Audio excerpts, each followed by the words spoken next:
Hi everyone, just waiting for Callum to join us.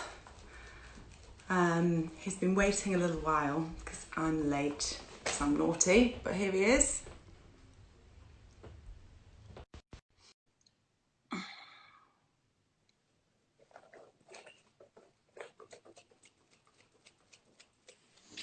Hi Callum. All right. Yeah, good. So we're doing it for real this time. I've got a fan. Okay. Is it hot where you are? A little bit. It's been raining a bit. It's been saying it's going to storm, and it's just rained a little bit, and then staying hot. Really, I it's think not. it's I don't think it's as hot as where you are. Yeah, it's absolutely roasting here. Not helped by the fact that I've been rushing. But hi, and thank you so much for coming and doing this Instagram live with me, and representing us on the Fit for Life Instagram account. So for people who are tuning in, Callum is one of our mentors on the Active Link project in Birmingham. So he's been one of our superstar mentors who's been working with the young people at the Pupil Referral Unit up there that Fit for Life have been working with. And I guess Callum, can you tell us just a little bit about you yourself and the work that you're doing up there in Birmingham? Hmm? Yeah. So I'm a youth and engagement officer for the MAD project associated with Sports Birmingham. The MAD project is making a difference. So we work with young people aged from 13 up to 21, and we use sport as a tool to kind of engage with these young people into getting them into mentoring, getting them back into education, work, or just generally the right path. A lot of the young people we work with are in a lot of challenging situations. So the work is never easy, but needs to be done. I've been a mentor now for quite a few years, and I started quite young. I think I was about 15 when I started out as a coach slash mentor. And the whole reason I went through that process was not because it's something I wanted to be. It's because the people around me, the elders around me, kind of mentored me and nurtured me in the same way. So now I ended up in the same role. Do you find that's quite common amongst people that are mentoring like yourself? Did they get into it because they experienced mentors helping them when they were younger?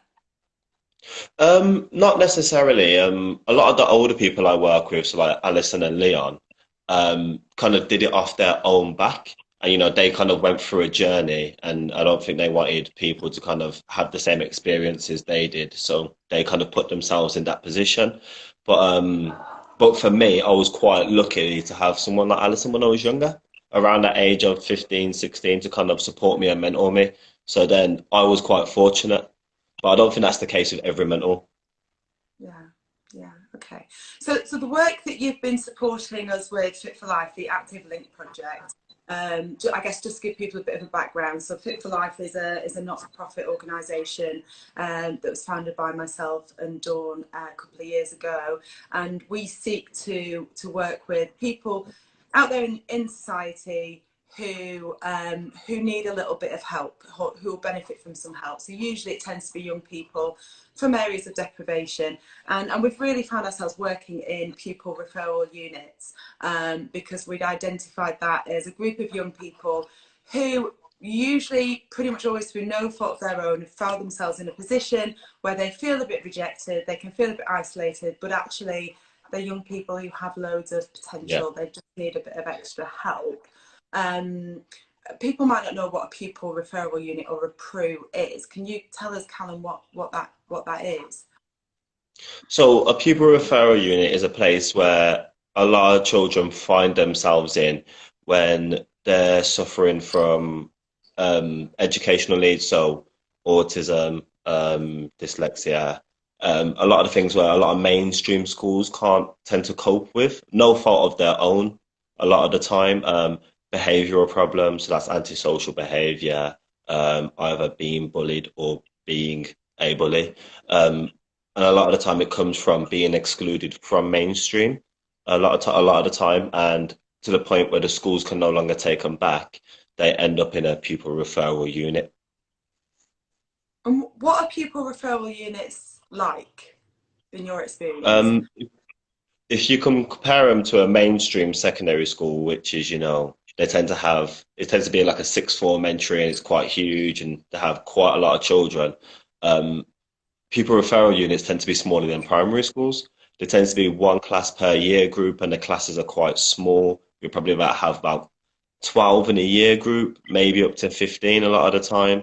Um, yeah, so they're small buildings and you'll have maybe two, three teachers in the room at a time to kind of help control a lot of the behavior in there. So it's completely different to a mainstream school. A lot of mainstream schools kind of heavily orientated on key subjects, maths, English, and science. And, you've got to keep your head down, you've got to work, as where mainstream referral centers kind of have to do the same thing, support that academic progress, but at the same time really kind of focus and nurture on their well-being at the same time. So the teachers that work there are phenomenal people. They are. They are. I know I've been blown away by the teachers at Cobb School where we've been working, because I think it takes a very special person, similar to what you do. It takes a very special person to choose to, be a teacher and go into a job that comes with a whole bunch. It's challenging being a teacher anyway, and there's no denying that it comes with a whole bunch of additional challenges. But people choose to work in generally they're really good people, aren't they? Yes, heart of gold and honestly patience of a saint. Because the teachers there, they understand that the children and the young people that go have been excluded quite a few times before. And if you speak to mainstream teachers, they'll tell you the education system, the way you learn is like a building, it's got to go brick by brick to build on that knowledge. And a lot of these young people have been missing so much of their education, missing 2 weeks here and there for exclusions. Their gaps in their knowledge and their education is quite far behind. And along with their behavioral problems. So then you have these teachers that can work mainstream and but they've decided to take on a big challenge going into pupil referral units where they're working with challenging children and they're dealing with their well-being and their education as well. So, hats off to everyone that works in the PRU. Yeah, hats off. And I think, there's often a lot going on with some of these children that is completely outside of their control. And you mentioned there that, they may be struggling, they may have learning difficulties or autism or ADHD, some challenges, but often actually they're facing really big challenges at home as well in their personal lives, aren't they? And sometimes almost, I guess I'm a doctor, so I tend to think of like a symptom of what they're experiencing could be their behaviour. It could be that some aggression is coming out whilst at school, or their attention span isn't great because they haven't slept well because of things going on at home. There's a whole, even down to the fact where, some children, unfortunately, I think we've heard a lot about it actually over lockdown, how a significant proportion of children in this country don't have enough food to eat. And when you're hungry, trying to concentrate and learn maths and have good behaviour, actually it's unrealistic to expect a child to be able to do that. And therefore, sometimes it results in the school not being able to support this child in the context of the classroom in a mainstream school, and children get excluded. But how do you think it makes a child feel when they get excluded from mainstream school, so therefore they're coming to a PRU? How do you think they feel? I think a lot of the time unwanted. I think and I think that's the truth, because a lot of the time it's like we've said, there may be many reasons why, and home situation, a community situation, people they may be involved in, and a lot of the time they've made mistakes, and that's why they've been excluded. Not because they're bad people at heart, they're children that have made mistakes, and they've been reprimanded so much, and they've probably been told by one teacher or one school, we're never going to give up on you. And then what happens is they give up on and they get passed on to somewhere else. And that makes someone feel unwanted after a while. So when you end up in a PRU, it's, oh, the last teacher said they would help me. And the last head teacher or that last person or that last TA said they would do this and do that. And then they've ended up here. So I think they may feel unwanted, and they may have a lack of trust in the education because it's not worked in their favour. I guess then, for the teachers in the PRU and for mentors like you working with these young people, building trust, therefore, I'm sure that must be very difficult. Yeah, because you're trying to kind of almost reverse the clock, because a lot of things have happened in their previous schools and they've got previous opinions of teachers. And a lot of the children that have been to PRU have probably gone through the most amount of teachers because they've been through so many schools.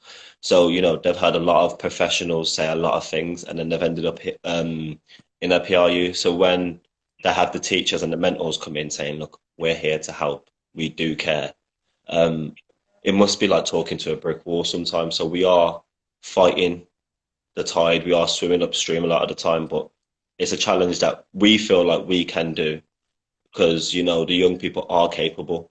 No matter what's said about them, you know, they are talented individual young people that can go far. So, you know, the odds may be stacked against them in one way when you think about it, but if we're there to support them and if we can get through to them, they can make a change in their life. It's happened for me and it's happened for others. Yeah. And somebody's just put a comment there. They get labelled and they carry that label in their heart. They need help looking at themselves differently. Yeah, totally agree. Totally agree. And you Yeah. yourself, you can speak about this from different levels, can't you? You can speak about it as a mentor working with these young people, but your experience, you just mentioned it then, you've experienced being in a PRU yourself. Mm. So you really are qualified to sort of talk about how that feels. How Um, how did how did you sort of, what, you know, when you were in a crew yourself, now we see you being a mentor, being this incredible man who's helping young people. How did somebody gain your trust? What happened? um, to be honest, I weren't in the crew for the longest of time, but I was not in education for the longest either. Um, but the way I felt is because I suffer from dyslexia as well. I always found that it was hard to kind of engage in something where you're showing a flaw, you're showing a weakness, you're showing vulnerability. So it's easier to kind of be the person that plays up in class. And I felt when I was young that a lot of teachers they knew that I had this, they knew I struggled with my reading and writing, but they never really questioned why I was playing up in that one particular class. So I kind of felt like it was always surface level of why they listened or cared. Um, but what really made me engage with adults when I was around the age of becoming a volunteer and receiving mentoring was the approach that adults spoke to me. It wasn't, I'm the teacher, you are a child, or I am wise and you're not. It was that level of speaking to someone as a person, asking me, generally asking how I am, like generally caring, asking, oh, have you eaten this morning? Have you done this? Would you like to come with us to come here? And almost asking your opinion because before that, speaking to adults in the education system and other places, I kind of felt like you was being spoken to, not having a conversation with. And that makes you kind of feel a certain way, and that kind of makes you have a chip on your shoulder about, well, you don't really care about me, you're just telling me what to do. But that approach of having someone that kind of spoke to you almost as an equal made you feel like you had a right to have an opinion. And that kind of expands your mindset and the way you talk to others in such a profound way from such a small conversation. Looking back on, I didn't think that at the time, and I probably would have said that at the time, but looking back on it now, had a big impact on me. Honestly, like it's amazing, like your insight and the way you articulated that. It just makes sense, doesn't it? Because we're all human beings, and whether we are, you know, I guess from sort of like 11, 12 years old, all the way through to however old we are before we die, we're human beings. And although we can respect that somebody's been around for longer, had life experiences when we're young, they may know things we don't know. Actually, your voice is just as important as the teacher's voice in some respects. And although the teacher might be the expert when it comes to education and mathematics, as an individual, you are the expert in your life and what you can manage that day, and where you're at emotionally, physically, and also what's going on around you in your family circle, in your societal Yeah, circle. So I can totally get how actually just bringing yourself to the same level as somebody instead of trying to be up here. I do it all the time with patients. It's a real part of the art of being a GP is enabling a patient to feel comfortable, and that you're on the same level. Because although I might be the expert around the medicine side of things, the person is the expert in their own life and whatever they're worried about. And no, just I think the way you articulated that was like just spot on. And so Birmingham is where you're based, and the Fit for Life work that we're doing is in Birmingham. Can you tell us just a little bit about Birmingham? What's it like as a place, and what are the pros and cons? What are the challenges? Yeah. Well, Birmingham's the youngest city in Europe, and a lot of people, when they hear that, they assume that there's a lot of employment for young people. A lot of young people are doing this, and we're like a proper trendy city, and that is true to an extent. But if I ask the young people what they think of Birmingham, and I've done this quite a few weeks ago, they said they feel like it's trouble. It's a very gang orientated city, particularly closer into the towns you get. Um, it it has the same particular problems as London in terms of knife crime, gang violence, youth violence. There's a lot of homeless people. There's a lot of drugs. Um, but then on the flip side, you can move 2 miles away, and you could be in a really nice area where there's a really nice park and there's no problems at all. So as a city, it's very divided in a sense of some areas you'll see cases of child poverty where families are really struggling, can't afford, school uniforms for their children, and then you move another 2 miles away, and that area is fine, and a lot of the families are a lot more well off. For me, growing up in this city, I learned a lot as well. I learned a lot from different communities, different cultures, and different people, which expanded my mind a bit more. So as a city, it is a mixed bag. You can't really name it in a sentence and say it's just one thing because it's so many different things. Yeah, yeah.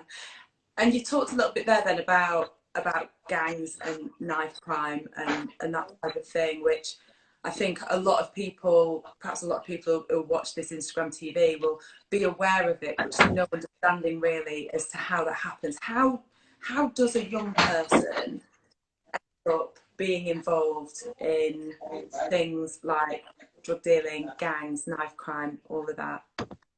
Um, If it's quite anybody can't easy get actually. that, by the way, there's No, people no, no. around you. No, it's quite easy. I can speak openly that when I was young, if you're outside all the time, if you're in a single parent household, or not necessarily, you could be in a full parent household, um, if you're in an area where the older people are the ones that are looking after you, they're the ones that are giving you food, they're putting money in your pockets, they're almost protecting you, they're becoming like an older brother or sister, father figure, you know, and then now they're saying, can you move this for me, or could you go and sell this for me, or you stay with us and you're part of this tribe in a sense. That becomes part of your culture, and that almost becomes like your family in a way. And then before you know it, you're representing your family and this tribe, with badges and colors and all sorts. So it's very easy to slide into a gang orientated mindset. Um, it's a lot harder to slide back out than to realize when it's wrong to step back out and say, you know what, I don't agree with what this is happening, and having your own opinion of these people, even though they have looked out for you in a certain way. So it's hard because there's there's a lot of in a gang you get looked after a bit.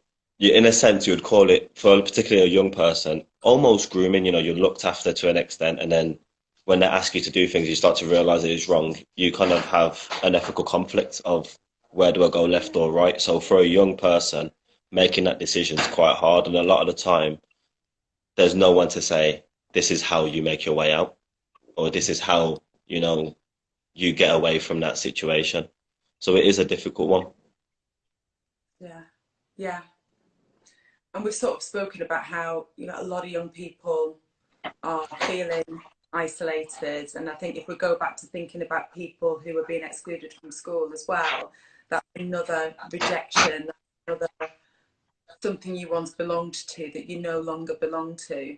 So I guess when people around you, whether they are in a gang or not, if you've got people who are looking after you, caring for you, who welcome you with open arms, as a young person who's isolated, you can just see how it's not like you make a decision to end Yeah, up, you just automatically find yeah, yourself yeah, in this yeah, position where you are affiliated with yeah, a gang, and then yeah, you might want to get out, but I imagine that's very difficult, is it? Yeah, it is difficult. No young child goes to their primary school teacher when they're younger, I want to be gang affiliated. That was never the dream, you know. Unfortunately, that's the case a lot of children end up in. And through these situations, a lot of the time, the best way to make it out is through education, is through having a career or expanding your mind. And it's hard to do that if you don't have the knowledge or tools to kind of leave your area because the postcode kind of becomes your world and you don't end up leaving that postcode. So it's what skills and qualities can you have to kind of get into a workplace that can take you to different places or have the knowledge to kind of get yourself to a different city or university, you know.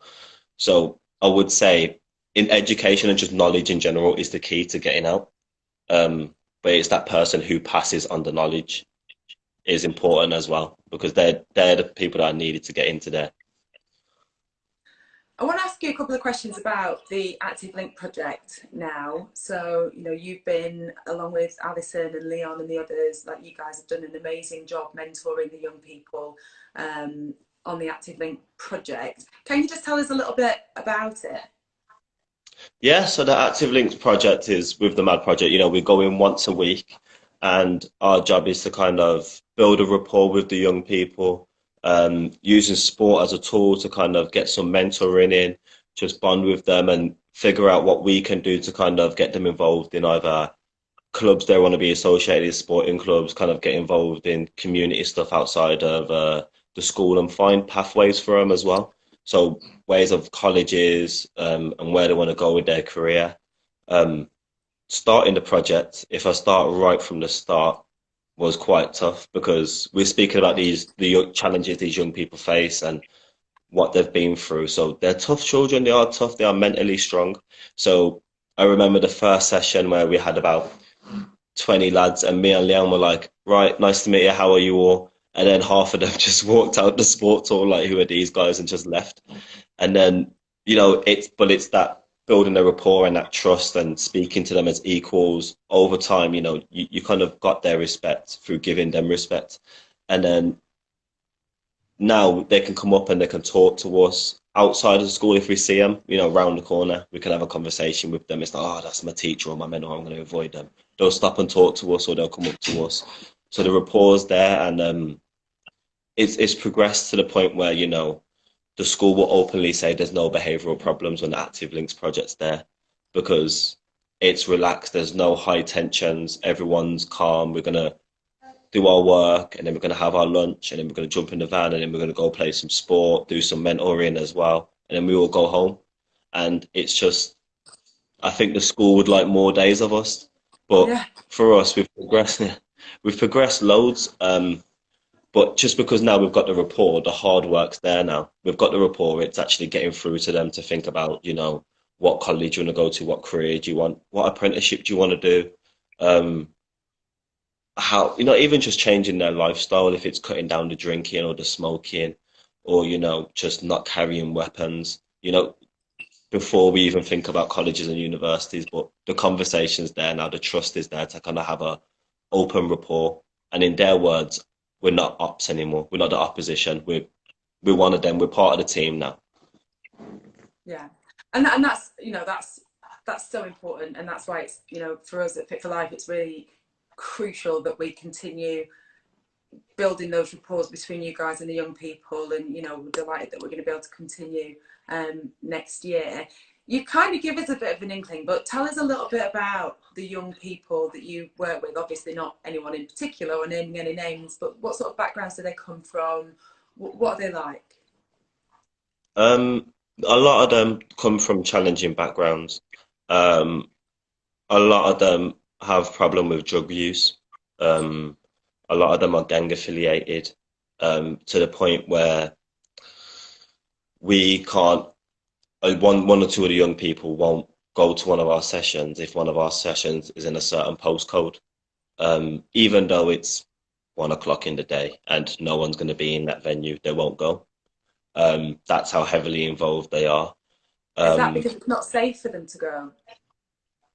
In that area, probably, but at the time, the venue's empty, no one's there, they're with us. nothing's going to happen. But because in their head they've been told, and that's the enemy's territory, they're not going. Bottom line. Um, so the young people we work with, that's the challenges we have with them, and that's the problems they have. But working with them, when you get to know them, are such talented young people. We've got some young people that are so talented at sport. You know, you hear some of their stories, but they're some of the nicest people you'll ever meet. You can walk in, they can make the whole room laugh. Um, they're amazing young people, amazing, every single last one of them. But they do have a lot of challenges in their way, unfortunately. Yeah. And you know what's heartbreaking is sometimes when you look at some of the statistics around the chances. Unfortunately, there's a real strong link between ever spending any time in a pupil referral unit and then at some point ending up in prison.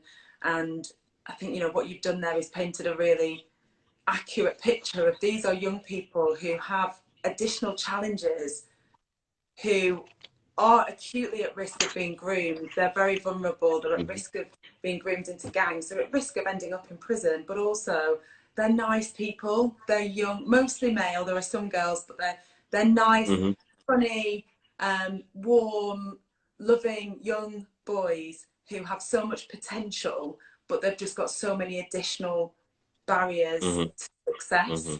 mhm, mhm, And when you meet them, I remember the first time I met the group, and straight away they've got such incredible personalities. There's so many personalities in the room, but the work that you do, I take my hat off to you, because there are all these barriers in the way. It is really, really difficult, and seeing the rapport that you and the other mentors have built with them and the trust, and it's really amazing. And now that's in place, I'm really excited to see what you can go on to help them achieve. One of the things that is kind of the specialist thing that we do at Fit for Life is the co-creation. mhm, So it's very important to us that all of our projects are designed in line with the young people, that it's the young people who have the voice and have the power. Because like you've said, they often don't get the opportunity to do that. They're told what to do all the time. So we believe that the success of our Fit for Life programs, a lot of it comes from the co-creation that we do, and we weave mhm, that through right from the beginning. So can you tell us a little bit about your experience of various bits of co-creation on the Active Link project? I think co-creation is great because it gives the young people ownership of something, and it feels like they have a voice. Um, right down to making the badge, so when they wear the hoodie, it's theirs. When we're right from the start of the session, when we're making the rules, this is not like this is our session and you abide by these rules. We sit down and say, what are the rules? And a lot of the time, it's the young people that come up with the most sensible ones, that most suited to them. It's Yeah. okay, we're not going to swear, but can you, as mentors, just not say it all the time? Don't be on our back about it all the time. If you've told us once, we know. If we do it again, it's a mistake. We'll tell ourselves off. It's that kind of relationship you start to build straight away through kind of giving them ownership, right down to them choosing what sports they want to do. It's great because you kind of feel like they're your bosses, and that's how it should be as a teacher, as an educator, as like someone that works with young people. They're your bosses, you're not theirs. So you're kind of working for them, and you're trying to provide a service for them. So if it's not good, and for example, if myself, and Leon turned up as mentors, you know, and we were quite lazy, the young people kind of be like, at the next co-creation meeting, the mentors are quite lazy. We need new ones. They have ownership, they have a voice and they're heard. You know what I mean? So it's great. It's great, and I feel like there needs to be more co-creation projects going on around the country. Yeah. And one of the key parts of the co-creation at the beginning was that actually they got to interview you guys, the mentors, didn't they? What was Yeah, what was yeah. that? What was that? So you were interviewed by, I think, was it a panel of three of the young people? Yes, yes, yes. What was Yeah, that that was like? interesting. That was my first day at MAD as well. Um, it was quite good. It was interesting because at first, they started off quite shy and I was asking a few questions. And after a while, their personality started to kick in and, it ended up just having a genuine conversation. And I think they're young people that have seen a lot of people. Like I said before, they've seen a lot of teachers, they've seen a lot of mentors, they've seen a lot of educators. So I think they know when someone's being genuine, and I think they know when someone's kind of speaking to them with respect instead of talking down to them, or you know. So I think that was actually quite good, and I think the young people, what's the word I'm looking for, had a deeper understanding of interviewing techniques without knowing it, Yeah, because I yeah. think they just had a natural intuition about people. So I think that was good. That was good. I was still nervous, like you would be about any other interview, though, whether it's an adult or a young person. Yeah. Um, I want to ask you now a little bit about being a mentor, particularly working with young people in a PRU. So Pupil Referral Unit, you know, we've talked about how it's not just about their academic success. Like in a school, Mm. they want their young, basically in a mainstream school, teachers really want children to get good grades, to behave well and not cause too many problems. And that's kind of it. But in the Pupil Referral Unit, it's about much more than that. Of course, academic success is still really, really important. And if children are able and capable of getting good grades, we want to encourage that. But how else would you measure success as a mentor of you doing your job well? Wow. We've spoke about young people carrying weapons and knives. You know, if we have a child or a young person that is doing that, and we can convince them to stop doing that, ultimately we could be saving their life. Yeah. That that's the difference right there. Um, them small changes, you know, if you can get them to stop smoking cannabis, you know, that could affect them and their health so much. Um, so the steps we make and the changes we make and the way we measure success may not be, you know, they've moved from a level 4 to a level 5 in their GCSEs. It could be life and death. Yeah. That's how we could measure success. Well said. Well said. And and I think what we've seen with the active link, I mean, you mentioned there that the school have fed back, the teachers have fed back, the behaviour is much better on those days. But they've also reported back to us that Tuesday, which is the day which Active Link is on, the attendance is better at school on Tuesdays, behaviour is better. The young people speak so positively about the programme, and these Active Link hoodies that they designed the logo from. In the first few weeks, they weren't that keen to wear them, but apparently now they're wearing them even when they're not supposed to on Active Link Day. So Oh, that's all cool. these little things are really they're just really positive indicators, aren't they, that we're getting it Yeah. right. So I remember one of the things that really touched Dawn and I was we run these reward days where the young people decide as a reward. I mean, they get to choose different types of sport and physical activity to do each week. But things like go-karting, for example, is a reward day that they can work towards. So we've done a couple of reward days, and we've been to restaurants on a couple of occasions, and we've had a really good time. We went to Nando's, and then we went to an all-you-can-eat buffet, and there was just a really heartwarming moment when one of the young people actually said it was their first time they'd ever been to a restaurant. And you know, to give somebody that experience, but also to recognise it's something that we all take for granted, to have never, you know, to have got to the age of 14 or 15, and that was that child's first experience ever of being in a restaurant, and they were so excited and so delighted. It's just a real reminder that, you know, there are just so many things we take for granted that a lot of the time these young people don't have. Is there anything else like that that stood out for you? Anything else? You know, obviously we can't say anything that would give anybody away, Um, but have there been any moments that have really sort of made you've gone home afterwards and just thought again about what happened? I think it was just more, yeah, there was moments like that, but I think it was just a slow change of behavior. I think that was the key thing for me, where it wasn't us against them anymore. It was just we can take part in a game of football or we could go ice skating and there's no behavior problems. You can just speak to each other as adults. Um, Yeah, I think that was the most, I think for me that was one of the key things where I felt like there was that turning point of it's no longer a challenge. We're actually working towards something together. Together. But yeah, that was the key thing for me. Okay. So I'm going to sort of start to try and wrap us up because we've gone way over the half an hour we were meant to, but we always do. Yeah. That was obviously going to happen. Can you name 3 highlights of the Active Link project? In fact, I'm going to make it 6. I'm going to say 3 highlights for you of the Active Link project, and then can you name 3 highlights that you think for the pupils as well? 3 highlights for me have got to be when we went out for food. I think that was nice because we could build a rapport with them. Um, Another one would be actually just playing cards. A lot of the time at lunch, you just play cards, you just build a rapport, get to know them.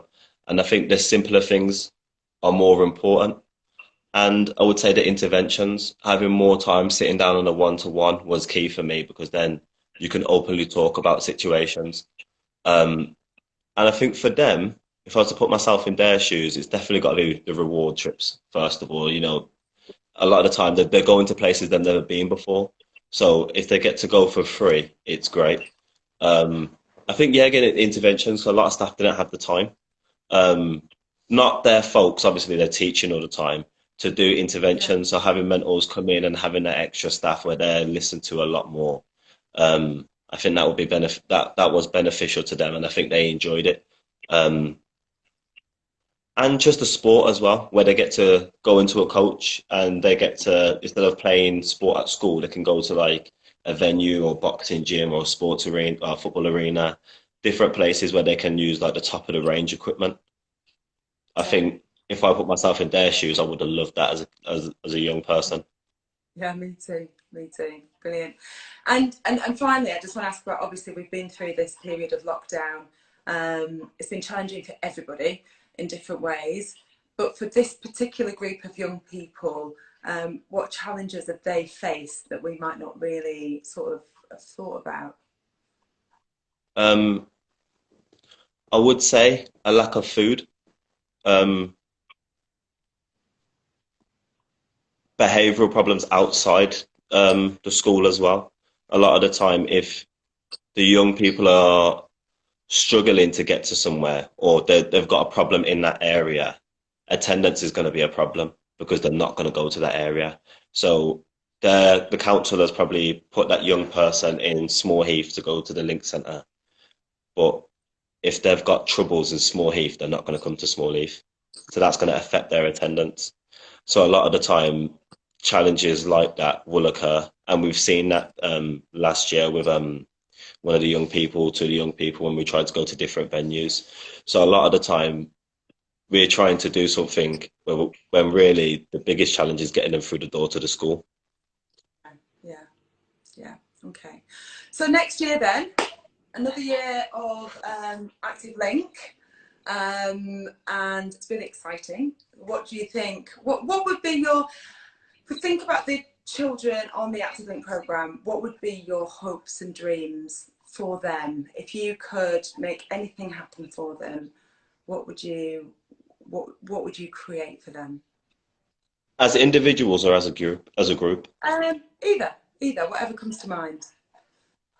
As a group, it'd be really nice to take them abroad. Wow. Okay. Yeah, just expand their mind, take them somewhere further than their postcode or further than their city, Yeah. just show 'em what different cultures are like. And as individuals, to kind of sit down and help kind of plan their route, help just Yeah. play a part in their pathway. I think, yeah, they are 15 and 16 and becoming adults, but their life's not over. They can still be whatever they want to be. There's still time, there's still hope. And if we could play a part in that, that would be great. Yeah. Well, amazing. So, well, you've given us something to think about there. I can see that Katie Jones is, she keeps sending some little messages. She's just put, love this, Callum. So Katie is our chief fundraiser. So Katie, if we can get some funds together, please. I think that's a brilliant idea. I think taking the young people abroad, giving them that experience, because so many of them are not going to get that experience potentially otherwise for a very long time. So, and anybody watching, if you would like to support us, Katie will put the links in for fundraising. Callum, you've been amazing. for the last Thank like you. 40 minutes. But even more amazing, like all the work that you do for us at Fit for Life, but also the work you're doing with Sport Birmingham, like dedicating your life to helping young people reach their full potential is just an incredible thing to do. So I just want to say a big thank you to you. You're a superstar. We love you very much, and we love all the work that you do. So keep it up, and thank you very much. Cheers. All All right. right. Speak to you I'll see you soon. soon. All right, take care. All right. Bye. All right.